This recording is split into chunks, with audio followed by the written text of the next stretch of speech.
All right, Marvel fans, let's take a trip through the MCU timeline, because from 2008's Iron Man to the upcoming Avengers Doomsday and Secret Wars, Marvel has given us some of the biggest highs, and yeah, some lows too. We're breaking down every Marvel phase explained. What made them special, what worked, what didn't, and why fans either screamed at theaters or face-bombed at home. Grab your popcorn, buckle up, and let's assemble. Starting with Phase 1, the beginning. And honestly, Marvel was gambling big here.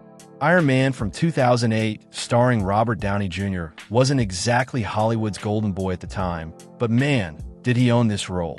That post-credit scene, Nick Fury showing up and saying, "I'm here to talk about the Avengers Initiative." That was the birth of the MCU hype machine. I'm here to talk to you about the Avenger Initiative. Then came the Incredible Hulk. Yeah, people forget about this one. Not bad, not great, but it gave us Banner and hinted at crossovers. Iron Man 2 added War Machine and Black Widow. Thor brought us Asgard, Loki, and Chris Hemsworth's arms. Captain America, the first Avenger, gave us Steve Rogers, Peggy, Hydra, and the Tesseract. The very first Infinity Stone reveal. And all of this came together in the Avengers from 2012. Seeing Iron Man, Cap, Thor, Hulk, Widow, and Hawkeye fight side by side, for the first time ever, chills. Marvel had officially changed blockbuster movies forever. Phase 1 was about one thing, building the foundation and teasing us with a bigger world. Now Phase 2 is where Marvel said, "Okay, you like Phase 1? Watch this." Iron Man 3 gave us Tony's PTSD. Thor: The Dark World. Yeah, people don't talk about this one much, but hey, we got the Reality Stone. Frank, I like it. I know, it's great, right? Another! Then Captain America: The Winter Soldier, Chef's Kiss.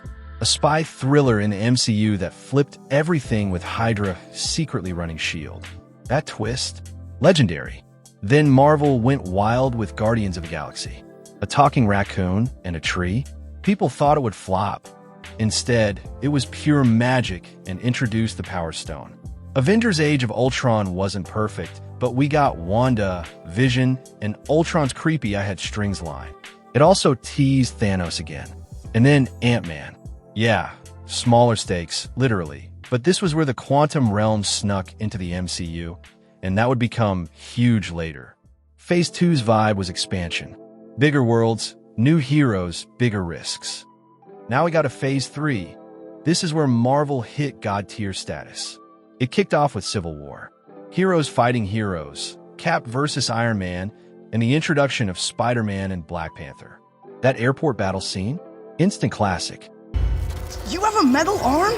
Then came Doctor Strange opening the mystical side.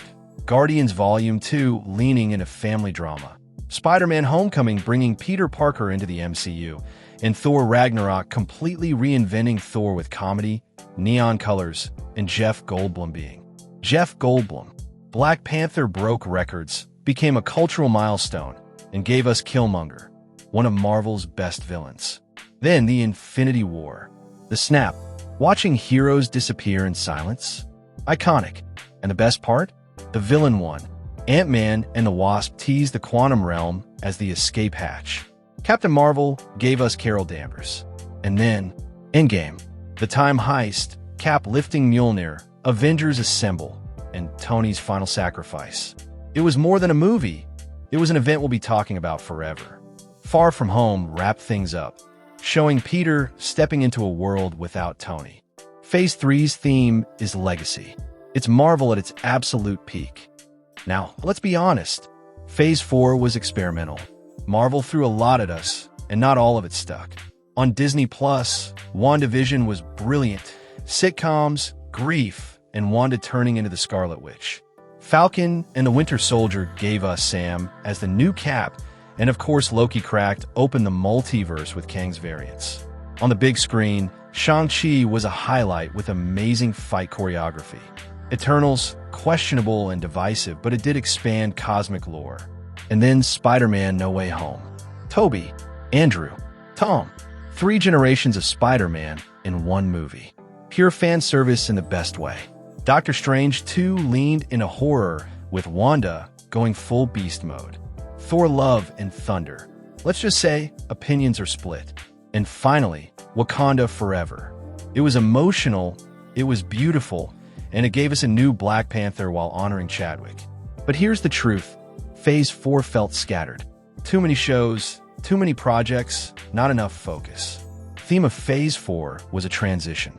New heroes, new mantles, but the big picture wasn't clear. Phase 5 has been about finding its footing again. Ant-Man and the Wasp Quantumania tried to make Kong the new Thanos, but it didn't land with everyone. Guardians of the Galaxy Volume 3, though, beautiful. An emotional farewell to the Guardians. Secret Invasion. Yeah, fans weren't happy. Weak story, wasted potential. But Loki Season 2 brought the hype back, exploring Kang's variants and time travel chaos. And then, Deadpool and Wolverine. Oh my god. Oh my god. Oh my god, he's gonna say it. The Merc with a Mouth is finally in the MCU, dragging Hugh Jackman's Wolverine with him.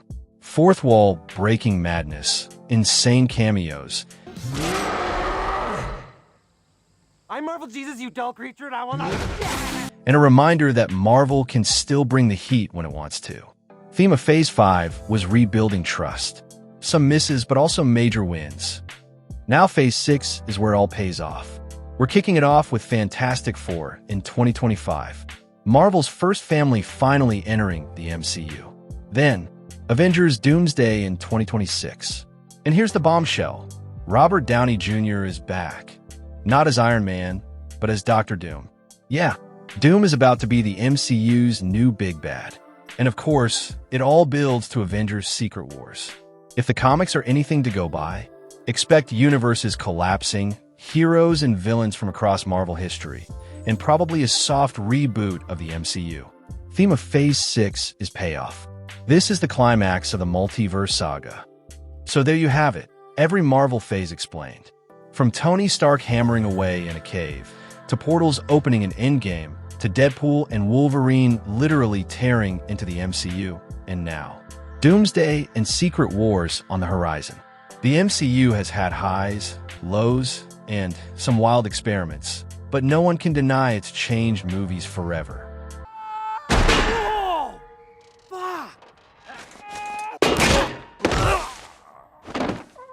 We don't know that guy. We thought we did. So tell me, what's your favorite Marvel phase so far? And do you think the multiverse saga can hit as hard as the Infinity Saga? Drop your thoughts in the comments, smash that like button, and of course, subscribe for more Marvel deep dives.